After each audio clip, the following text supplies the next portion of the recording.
Hi. In the previous classes, we have discussed about Euler graphs. Now we'll discuss a related concept called Hamiltonian graphs. Okay, so Euler graphs were graphs which had an Euler line in it. Okay, so Euler graphs were graphs which had an Euler line in it. So what was an Euler line?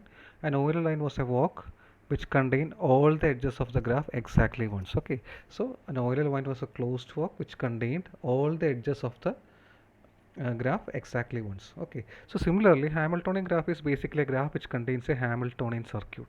Okay, so you know that a circuit is a walk in which vertices do not repeat. Okay, so Hamiltonian path is basically a graph which contains a Hamiltonian circuit. So what do we mean by Hamiltonian circuit? It basically is a circuit which contains all the vertices of the graph exactly once. Okay, so it's a circuit basically, so it will start and end at the same vertex, so it contains all the vertices of the graph exactly once. So such a circuit is called a Hamiltonian circuit, and a graph containing a Hamiltonian circuit is called a Hamiltonian graph. Okay, so it's very simple. So Eulerian graph is a graph which contains an Euler line, which is basically a closed walk which contains all the edges of the graph. Similarly, a Hamiltonian graph is a graph which contains a Hamiltonian circuit which contains all the vertices of the graph exactly once. Okay, so obviously the starting and end vertex would be the same. So apart from the starting vertex, all other vertex would only appear once. Okay, the genesis of the Hamiltonian graph or Hamiltonian circuit lies in the Hamiltonian puzzle designed by William Rowan Hamilton in 1859. Okay, so what he did was he basically constructed a dodecahedron. So it basically dodecahedron is a polyhedron which has 12 faces in it. Okay, and at each vertex of the polyhedron he placed a city. No, he named it a city. He named it after a city. Okay, and he devised a puzzle in which someone has to move through all the cities exactly once. Okay, someone has to devise a path which moves through all the cities exactly once and then come back to the original city. So that was the Hamiltonian puzzle. So it was after this after this that this Hamiltonian path or circuit became popularized. Earlier also there was this problem, but this problem became popularized after the construction of this puzzle. Okay, so that is it. So yeah, this I have actually given a two-dimensional figure of that puzzle here. So you can see here that so many cities are there. Okay, so you can start from any city first. Maybe you can start from Canberra. You have to visit each and every other city exactly once and then come back to Canberra itself. That is the puzzle actually. So this is a toned down version of that puzzle. Here we have only five cities here. You can see this. We have only five cities here. You can start from maybe one vertex China. You could travel through all these countries exactly once and try to find a way to come back at China. Okay, so you can try to find it that way. So you can start from any one country. You have to travel through every other country exactly once and then you can come back at that. For example, I'll give you a construct. So maybe you start from China, you go to Australia, you come to Ethiopia, again you come to Denmark, again you come to Fiji, okay, you come to Brazil, and then you can come back at China. Okay, so you can see that in Hamiltonian circuit or a Hamiltonian graph, the Hamiltonian circuit need not traverse all the edges. The edges will not be repeated because the vertices are not repeated. So obviously the edges cannot be repeated. Okay, since the vertices are not repeated, definitely the edges connecting them will not be repeated. Okay, so in Hamiltonian path the edges will not be repeated. That is one obvious reason. And also in a Hamiltonian path, it is not necessary that you should travel through all the edges. The only condition here is that you should travel through all the vertices. Okay, so this is the definition of a Hamiltonian circuit. I hope it is clear. Now let us make some important observations here. Okay, so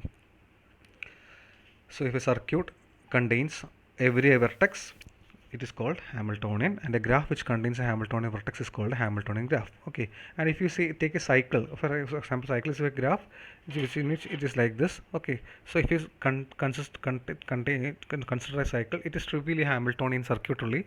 Therefore, a cycle is always a Hamiltonian graph. A cycle is always a Hamiltonian graph. That's an important result. Very simple observation you can make from this. Okay. So and also in when you are trying to find Hamiltonian circuits, we are only interested in simple graphs.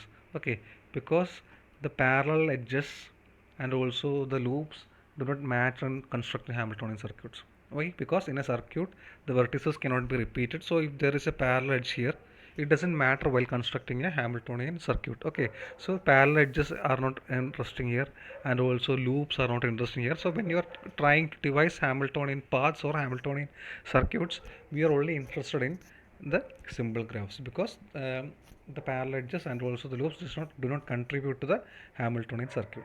Okay, so that is the meaning of Hamiltonian. Now moving forward, okay, a complete graph with more than two vertices is Hamiltonian. Okay, a complete graph with more than two vertices is Hamiltonian. It's very simple, because if you start from some vertex, suppose you are starting with a vertex v1. Okay, now you can go to v2.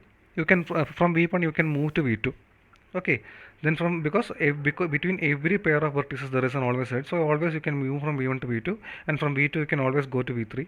Okay, because between every two pair of vertices there are always edges there, and from there you can go to v4, and suppose you are in this way you can reach vn. Okay, and once you reach vn you can again come back at v1, because always there is an edge between all these vertices. So always a complete graph with more than two vertices. Okay, a complete with graph with two vertices is basically is like a line segment. It is not Hamiltonian, but a complete graph with more than two vertices is always Hamiltonian. So it's a very obvious result. Okay, now usually the questions which are coming from this section is that they can ask you about the what is the connection between Euler and Hamiltonian graphs. Okay, they can ask you, give an example of a graph which is Eulerian but which is not Hamiltonian, or which is Hamiltonian and Eulerian. So they can ask you like these questions, and usually such questions comes in the exam. You can try to look at that. So let us look at a graph which is both Hamiltonian and Eulerian. Okay, so very simple example I'll give you. Okay, suppose you are considering this graph. Okay, this graph here v1, v2, v3, v4. This is actually Hamiltonian and also Eulerian, because and the Eulerian path would be simply v1, v2, v3, v4, v1, and that will still be the Hamiltonian path because it contains all the vertices exactly once and also all the edges exactly once. Another example of a both Eulerian and Hamiltonian graph is this graph. You can see this graph. Okay. And similarly, a graph, I'll give you an example of a graph which is Hamiltonian but not Eulerian. If you consider this graph, we can see that in an Eulerian graph, all the vertices should be of even degree. Okay, but in this graph, you can see that these vertices are not all even degree. Therefore, this is not Eulerian. So, really, it's not Eulerian. But we can devise a Hamiltonian path. How will devise it? You can strictly construct one. Suppose I am going like this. Suppose I start from this vertex. I move to this vertex. I came back here. I went to this vertex. I came back here, then I came to this vertex. So if you choose this path, it will be a Hamiltonian path. Okay, Hamiltonian circuit. Sorry, it will be Hamiltonian circuit. Okay, so this is an example of a graph which is Hamiltonian but not Eulerian. Okay, similarly, the reverse problem. Give an example of a graph which is Eulerian but not Hamiltonian. So if you look at this graph, we can construct an Euler line here, because if you go through this way, if you come through this way, you can come. If you go through this vertex to here, then you come back here, you go here, and then you come back here. That's an Eulerian line. Okay, but it is not Hamiltonian. Okay, why? So we can try to devise a Hamiltonian path there, but since we'll come to this later, but still, if a graph has some vertices like this, these vertices are called cut vertices, or if it has edges called bridges, it will not be Hamiltonian. We'll come to that later. Okay, so why it is so? Because you can see that what is a cut vertex? Basically a vertex whose deletion actually disconnects the graph or actually increases the components of the graph. Okay, so you can see that if you delete this vertex, what will happen? If you delete this vertex, this graph would be divided into two distinct components. Okay, so a cut vertex is a vertex whose deletion actually disconnects the graph or increases the number of components of the graph. Okay, so if there is a cut vertex, what is the problem is that once you pass through the cut vertex, there is no, you cannot come back to the original vertex. So if you start from this vertex and if you pass through this cut vertex, you can never come back to the original vertex without repeating the cut vertex. That's the issue. Okay, so once you pass through this cut vertex to reach other vertices, you cannot trace back to the original vertex without passing through the cut vertex again. Okay, so if there is a cut vertex, definitely it will not be Hamiltonian. And similarly, the same problem is there with the bridges also. So bridges like this. Okay, the same property of an edge. Okay, of an edge like that of a cut vertex. So if you delete this edge, you can see that this graph would be divided into two. Okay, so once you pass through this edge, what will happen is that you cannot go back to the original vertex from which you started without repeating the n vertices of this bridge. Okay, so if there is a cut vertex or bridge, obviously it will not be Hamiltonian. Just it's an observation only. It's not in detail, it's not required, but still I'm telling you an observation there. Okay, and similarly a graph which is not either Eulerian or Hamiltonian. So very simple. If I take this graph, okay, this is neither Eulerian and it's not Hamiltonian, because you cannot come back to the original vertex covering all the other vertices or even the edges also. So this is an example of a graph which is not Eulerian or Hamiltonian. Okay, you can devise some other examples also in the same format. Okay.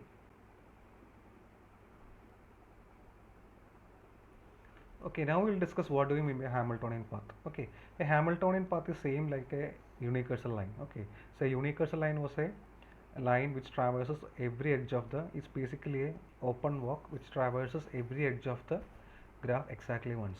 So similarly, Hamiltonian path is basically a path which traverses each vertex of the graph exactly once. Okay, it is open, therefore it's why it's called a path. So it travels each vertex, or not edge, sorry, each vertex of the graph exactly once. So that's what's meant by a Hamiltonian path. Okay, so if you remove one edge from a Hamiltonian circuit, definitely it will become a Hamiltonian path. Okay, so we can say that every Hamiltonian graph will contain a Hamiltonian path, because if you have a Hamiltonian circuit, if you delete one edge, you will be getting a Hamiltonian path. So every Hamiltonian circuit will have a Hamiltonian path.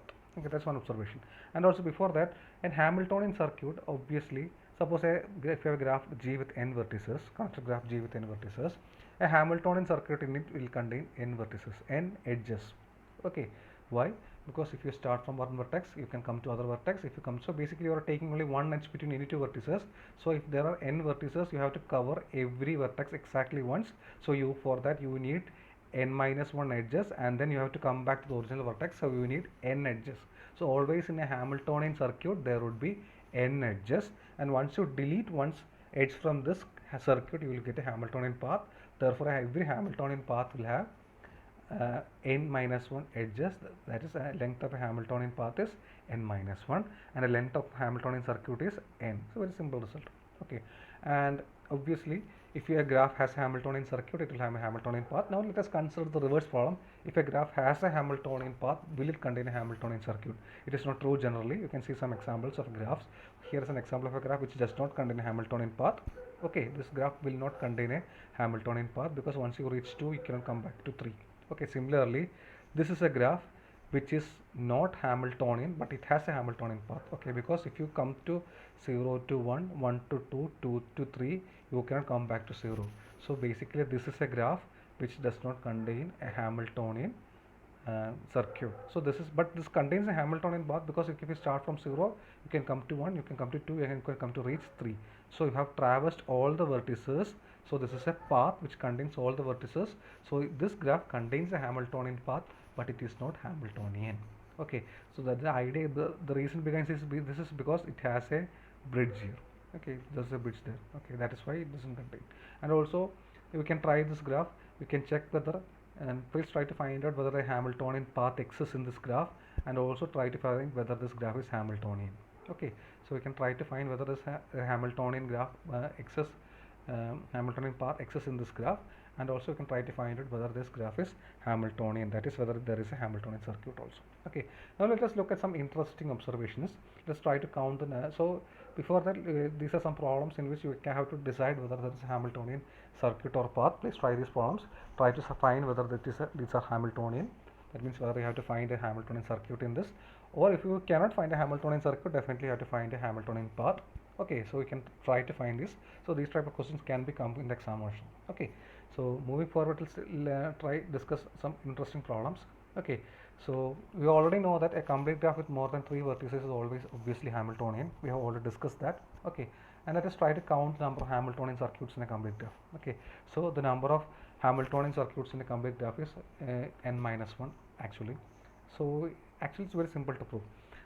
So if you have a complete graph in n vertices, okay, if you start from one vertex, okay, if you start from one vertex, it has actually n minus 1 possibilities to go to the second vertex. Okay, since there are n vertices, there are n minus ways from which you can go to a second vertex. So you can go to either second vertex, you can go to third vertex, so it has n minus 1 choices of new vertex. So if you start a path from a first vertex, you can go to n minus 1 vertices, so you have n minus 1 choices for the next vertex. Okay, so once you have decided the two vertices, to take the next vertex in the circuit, you have n minus 2 choices. Okay, so again, if you reach the third vertex, you have n minus 3 choices. Okay, so once you reach the last vertex, that is the n minus nth vertex, what will happen? No more choice. So once you have reached the nth vertex, the only choice it is you can only come back to one only. Okay, or if you reach the n minus 1 vertex, how many choices will you have? When you reach the n minus 1 vertex, you will have n minus 1 choices. Please look at this pattern. Once you reach first vertex, you have n minus 1 choice. Once you reach second vertex, you have n minus 2 choice. So once you reach n minus 1 vertex, you will have only n minus 1 choice. So okay, and so that so once you reach the nth vertex, no choices are there. You will be left with just one choice, which is basically 1. So you have to reach back at the original vertex. So if you since all these choices are independent, our like product rule in our discrete mathematics combinatorics course, the total ways would be n minus 1 into n minus 2 into etc. 1. So it will be just n minus 1 factorial. So the number of Hamiltonian circuits in a complete graph is actually n minus 1 factorial. Actually, you can also think in other way. Okay, suppose you are in a Hamiltonian circuit. Suppose you are arranging these vertices in a circular fashion. So I'm taking 1, you take in 2, you can take in 3, etc. You're arranging this n vertices in a circuit form. So I'm just arranging all these n vertices in circular fashion. Okay, so this is how you're trying to find the number of circular permutations of n objects. Okay, so what is the number of circular permutations of n objects? That is basically only n minus 1 factorial. We have discussed in our earlier combinatorics course. So the number of circular circular permutations is actually n minus 1 factorial. Okay, and when we discuss, if you remember, once you discuss the circular permutation, it was different from our normal permutation, because in our normal permutation of maybe you are taking 3 vertices 1, 2, 3. Okay, in our normal permutation 1, 2, 3 and 2, 3, 1 were different, but in a circular permutation they are actually the same. Why? Because 1, 2, 3. So 1, 2, 3 and the arrangement 2, 3, 1 or the arrangement 3, 1, 2 were actually the same only. Okay, so but 1, 2, 3 and 1, 3, 2 were different there. Okay, so in the case of circular permutations, it is different from normal permutations, because there is the cyclical arrangement is actually the same. That's why in the circular arrangement we take n minus 1 factorial. Okay, in the normal arrangement of n objects it will be n factorial, but in a circular arrangement it will be just basically n minus 1 factorial. Okay, so these were the basic ideas from permutations. Now once you look at the circular permutation, there's one issue is there. So when you are looking at Hamiltonian circuits, so suppose I am writing Hamiltonian circuit here. So here the Hamiltonian circuit of this thing is actually 1 goes to 2, 2 goes to 3, okay, 3 goes to 1. Okay, so this is a circuit which started at 1, went through all the vertices and came back at 1. Okay, now if you look at the reverse Hamiltonian circuit, what happens is that if I take 1 goes to 3, 3 goes to 2, 2 goes to 1, if I'm taking the reverse way, that is also Hamiltonian circuit, but essentially both these circuits are just the same. Okay, so even in circular permutations, if you're using the idea of circular permutations to construct a number of Hamiltonian circuits, there is a repetition coming. So for each circular permutation there will be a related circular permutation. That's basically take the circular permutation in reverse order also. So once you take one permutation, that is actually the reverse order also will be a Hamiltonian circuit.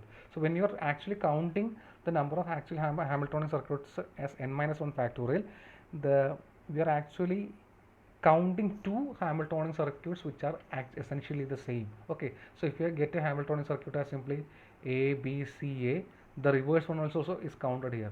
So A, C, B, A, that is also being counted here. Both these permutations are actually the same only. So in this n minus 1 factorial, for each Hamiltonian circuit, I am counting it 2 times.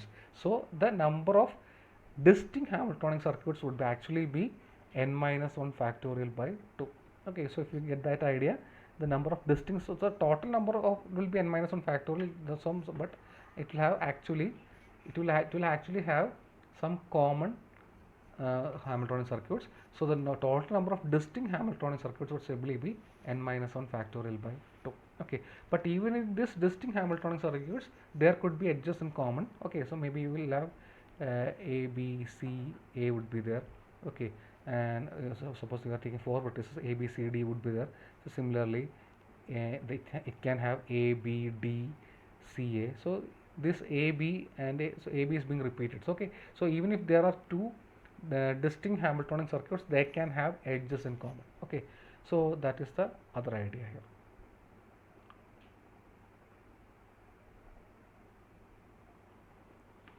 Now, essentially, we are interested in the number of edge disjoint Hamiltonian cycles in a complete graph. Okay, obviously, we know that a complete graph of more than 3 vertices will have Hamiltonian cycles. Okay, the total number of Hamiltonian cycles would be n minus 1 factorial, but it will have repetitions, so the total number of distinct Hamiltonian cycles would be n minus 1 factorial by 2. Okay, but even in this distinct Hamiltonian cycles, some edges could be common, but we are actually interested in the number of edge disjoint Hamiltonian cycles. That means the no two Hamiltonian cycles should have any of the edges in common, not even a single edge should be in common. So we are actually interested in number of edge disjoint Hamiltonian cycles. Okay, and before that, let us make, so here we have a theorem here. Okay, so in a complete graph with n vertices, there are actually n minus 1 by 2 edge disjoint Hamiltonian circuits where n is an odd number greater or equal to 3. Okay, suppose n is actually 7, the number of edge disjoint Hamiltonian cycles would be simply 7 minus 1 by 2, that is actually 3. Okay, so that is what we are going to prove here. Okay, so before that, you know that a complete graph on n vertices will have nc2 edges, or n into n minus 1 by 2 edges. Okay, and also a Hamiltonian cycle or Hamiltonian circuit will have n edges. We have already discussed it because you have to cover n vertices and come back to the original vertex. So a Hamiltonian cycle will have definitely n edges. So if there is one Hamiltonian cycle, there will be n edges. If there is a second Hamiltonian cycle, there will be n edges. So what is the maximum number of distinct Hamiltonian cycles possible? Okay, where distinct edge disjoint Hamiltonian cycles are possible. Okay, so if I take n edges for the first Hamiltonian cycle, for the second edge disjoint Hamiltonian cycles, it can only n here. So what is the maximum number possible? So total number of edges is actually n into n minus 1 by 2. So the maximum number possible cannot exceed this n minus 1 by 2. Okay, because if there are two Hamiltonian cycles, we will have 2 n edges. If there are 3 Hamiltonian cycles, at 3 edge disjoint Hamiltonian cycles, 3 n edges would be there. So the maximum number possible is basically n minus 1 by 2 into n. So that is the maximum number of possible edge disjoint Hamiltonian cycles in a complete graph. Okay, now we'll prove that, or we'll construct, or we'll show that exactly there will be n minus 1 by 2 edge disjoint Hamiltonian cycles where n is an odd number which is greater or equal to 3. Okay, so that is what we are going to prove here. That is, there are exactly n minus 1 by 2 edge disjoint Hamiltonian cycles. Okay, so what we are going to do is that we are actually it is very difficult to prove this theorem analytically. So what we will be doing is that we will be using visual methods to we'll be using the geometrical methods to understand the proof. Okay, to prove that there are we'll be actually constructing some edge disjoint Hamiltonian cycles geometrically to understand this proof better. Okay, so what you will do is that suppose we have n edges. Okay, and then I'll arrange it like this. That is, I'll keep one at the center. Okay, then I'll suppose I'm naming it n1, 2, etc. up to n. Then I'll place 2, 3, 4, 5, etc. in a circular fashion like this. Okay, that is, all these things, suppose there is a circle going like this, it is actually placed in the circumference of a circle. So I'll arrange these vertices in a circular fashion like this. Okay, so you can see that I'll make some observations here. So there are actually n vertices were there. Now 1 is in the center. Now n minus 1 vertices are actually on the circumference of the circle, and also apart from this 2, 3, 2 and n, which are placed at the extremes of the circle, there are how many vertices are in the upper semicircle? How many vertices would be there? So you can see that there were totally n vertices there. 3 vertices are there in diameter. So remaining there are n minus 3 vertices are there. So in the upper semicircle you will have n minus 3 by 2 vertices, and the lower semicircle you will have n minus 3 by 2 vertices. Total you will have n minus 3 by 2 plus n minus 3 by 2 plus 3 vertices. Okay, so this is how we are arranging the vertices now. Now the first Hamiltonian cycle which I will construct is basically, it is drawn here. I'll start from 1, then I'll go to 2. So I'll write this here. I'll start from 1, I'll go to 2, then I'll come to 3, then I'll come to 4. Okay, then it will come to 5, then similarly it will go like this, it will go to 6, etc. It will reach maybe n minus 3, then it will reach n minus 2, then n minus 1, then n, and back at 1. Okay, so you can just see the graph here, see the figure here, how the Hamiltonian cycle is being drawn here. Okay, so you started at 1, you went to 2, okay, you came back at 3 to 4, you went to 3, then you came to 4, then you went to 5, then you will come to 6, etc., etc. You will reach n minus 3, you will reach n minus 2, you will reach n minus 1, you will reach n. So that is the first Hamiltonian cycle which we have constructed. Okay, now I'll give you a solid example to understand this proof better. Okay, so for example, I'm taking the example of K7 here. So K7 is being taken here. Okay.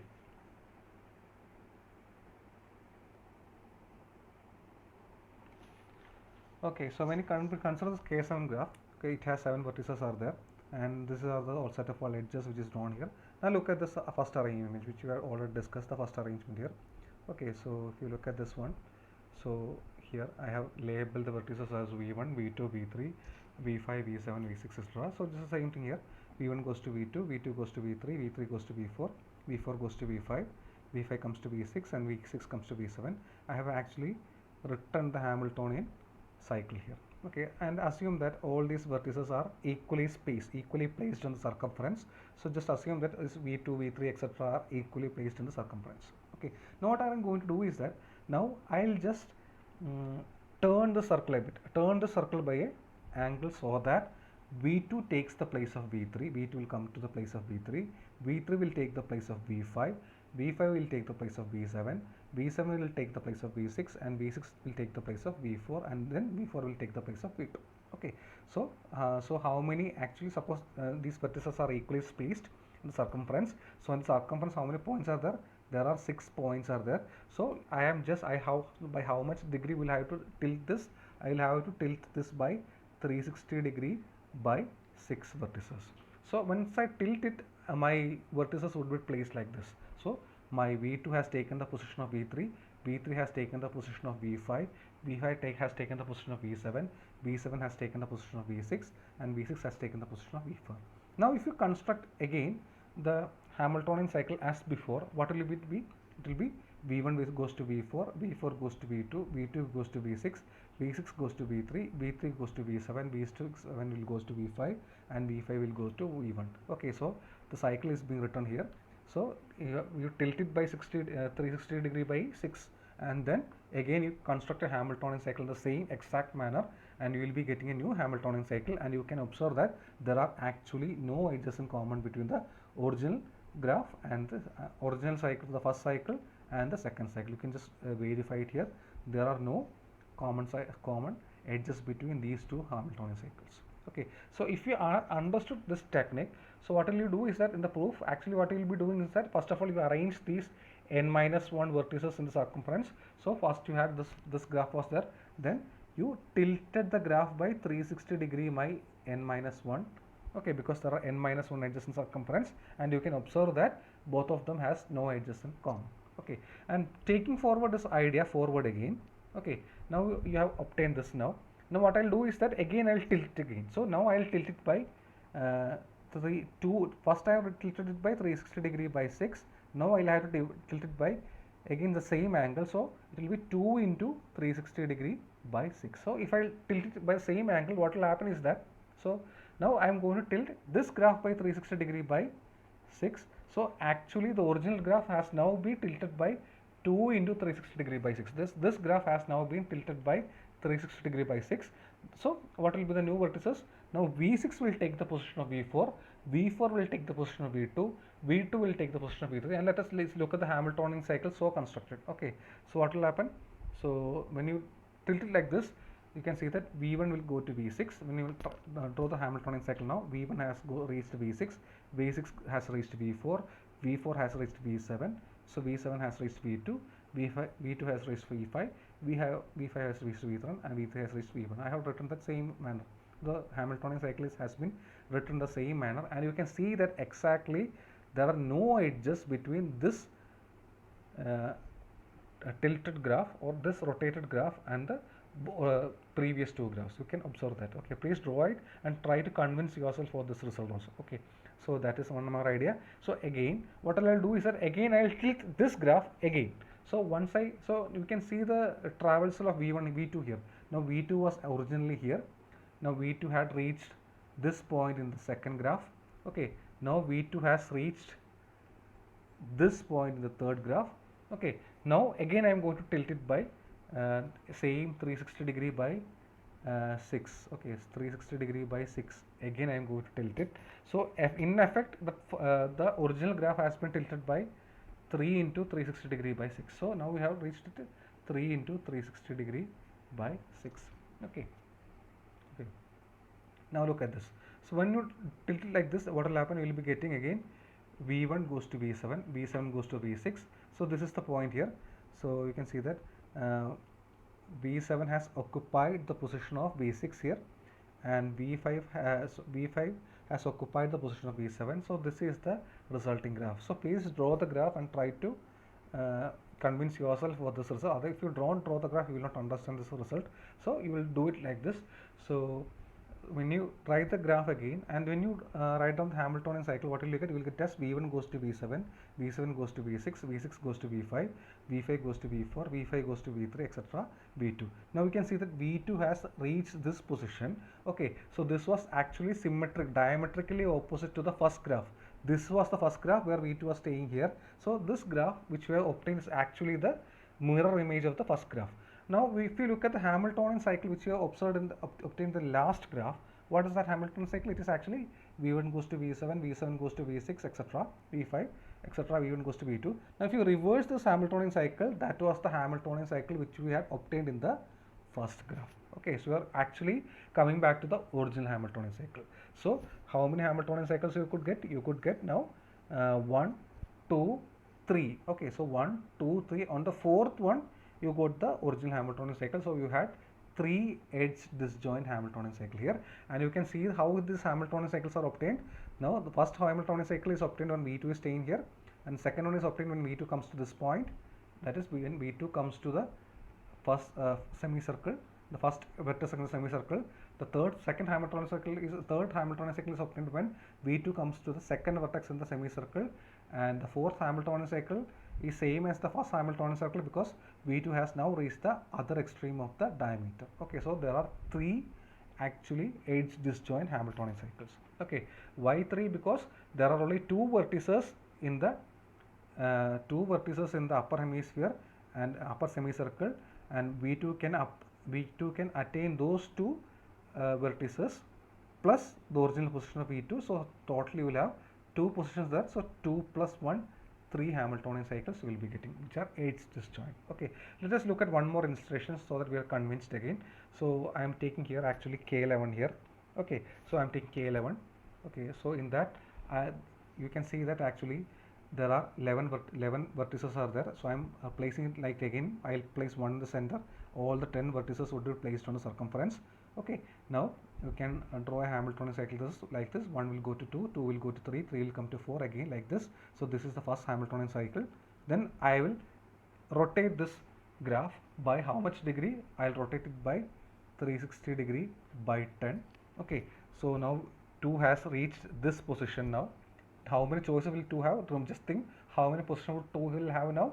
That is just 3, 5, 7, 9. So they will have 1, 2, 3, 4 positions for 2 is possible now, plus the original position. So it should have actually 5 edge disjoint Hamiltonian cycles.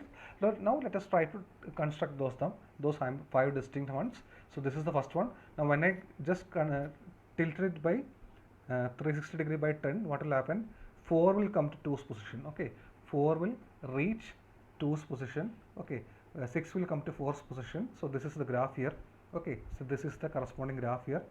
Okay, so now if you write the Hamiltonian cycle again, you can see that 1 goes to 4, 4 goes to 2. Again, this is the Hamiltonian cycle. This is the original Hamiltonian cycle. You can see that there are no edges in common. So that is one way. Again, what will you do? Again, you tilt it so that 4 will reach 2's position. Now 2 has reached this position now. So you tilted it again like this, and now again you form the new Hamiltonian cycle like this. Okay, so you can again observe that there are no edges just in common. Okay, so again if you again take forward this problem again, you can take it like this. You will 2 will ultimately reach here. That will also be different distinct one. Once 2 reach this position, okay, the other extreme of diameter, the Hamiltonian cycle which you get is actually the same as the original Hamiltonian cycle. Okay, so that is the end of this. So the distinct Hamiltonian cycles would be basically the possibilities of 2 to get distinct Hamiltonian cycles. So what are the possibilities of 2 again? So the possibilities of 2 are 2 is in this position, one possibility. Again 2 is coming to the, there are 4 vertices in the upper semicircle. So totally how many possibilities for 2 now? 4 in the upper semicircle plus the original position. So there are 5 possibilities for 2. So there are 5 distinct Hamiltonian cycles. Again, if 2 comes to this position, you will be getting the second graph there. So you can try to draw that also and try to do the Hamiltonian cycles also and convince yourself of this result. Okay, it is very difficult to prove this result analytically. You cannot prove it directly. So that is why we are taking idea from the visual idea and try to write the proof accordingly. Okay, so if you have understood concept now, we can run to the proof now. So what we will do is that you have actually, you are going to arrange these vertices like this, just as I told you, so that n minus 1 vertices are in the circumference. Okay, now what will you do? What was the first step? The first step would be, I'll just tilt the circle by 360 degree by n minus 1. Okay, then I'll again tilt it by 360 degree by n minus 2 into 360 degree by n minus 1, etc. Okay, so how many times will I have to tilt? So I have to tilt till how many I have to tilt this, how many times should I tilt this? I should tilt till the number of possibilities of 2 in the upper hemisphere, upper semicircle. So how many vertices are there in the upper semicircle? There are actually there n minus 3 by 2 vertices. So I will have to tilt this till n minus 3 by 2 into 360 degree by n minus 1. I hope these are clear now, because this is the first tilt, this is the second tilt. You have to tilt till the 2 occupies all the n minus 3 by 2 positions in the upper hemisphere. So you have to tilt it by these many positions. So how many positions are possible now? There are n minus 3 by 2 plus the original graph, where 2 was lying in this diameter. So how many ways are there? So there are n minus 3 by 2 plus 1, that is actually n minus 1 2 by 2 distinct Hamiltonian cycles possible. Okay, so for each tilt you can see that, you can observe that, you just write it like this because it is very difficult to prove analytically. So for each Hamiltonian, for each tilt you can observe that there are no edges in common. Okay, and till when you have traversed all these n minus 3 by 2 possibilities, you will be getting n minus 3 by 2 distinct edge disjoint Hamiltonian cycles plus the original Hamiltonian cycle. So in totality you will have n minus 1 by 2 Hamiltonian cycles. So this is basically the proof. So just go, so this is enough to write that, but you have to convince yourself by means of some examples, only then you should read the proof. Okay, otherwise it is very difficult to understand this proof. So try to draw some examples like this, and try to draw K7s, try to construct the distinct Hamiltonian cycle. Okay, and also convince yourself of this observation. Okay, and so that is an important proof. So we have discussed this, the number of Hamiltonian cycles in a complete graph was actually n minus 1 factorial. So now if it is, the distinct ones would be basically n minus 1 factorial by 2, and the number of edge disjoint ones in a node, where in a graph which has a odd number of vertices which is greater or equal to 3 would be actually n minus 1 by 2. Okay, so that was the results here. Okay, a related result regarding Hamiltonian path problem is basically a traveling salesman problem. It's a very famous problem. Okay, so suppose just like you have so many cities are there. Okay, I'll just show a graph here. So suppose there are so many cities are there. Okay, and suppose a salesman will have to start from one city.